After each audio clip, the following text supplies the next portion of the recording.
জাতীয় ঐক্য বজায় রেখে আলোচনার মাধ্যমে মতবিরোধ দূর করার আহ্বান জানিয়েছেন বিএনপির ভারপ্রাপ্ত চেয়ারম্যান তারেক রহমান।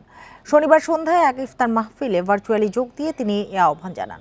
স্বৈরাচারের দোষরদের বিষয়েও সতর্ক থাকতে বলেন তারেক রহমান।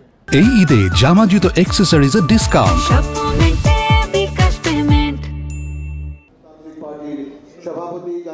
রাজধানীর মালিবাগের একটি রেস্টুরেন্টে ইফতার মাহফিলের আয়োজন করে ১২ দলীয় জোট। এতে যোগ দেন বিএনপি, জামায়াত সহ বিভিন্ন রাজনৈতিক দলের নেতারা।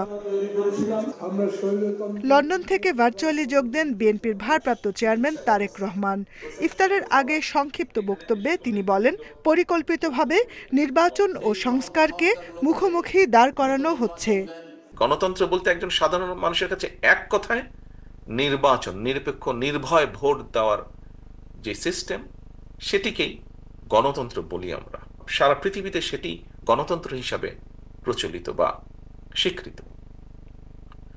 কিন্তু এই ব্যবস্থাকে সংস্কার এবং নির্বাচন এটিকে মুখোমুখি করে দেওয়া হচ্ছে।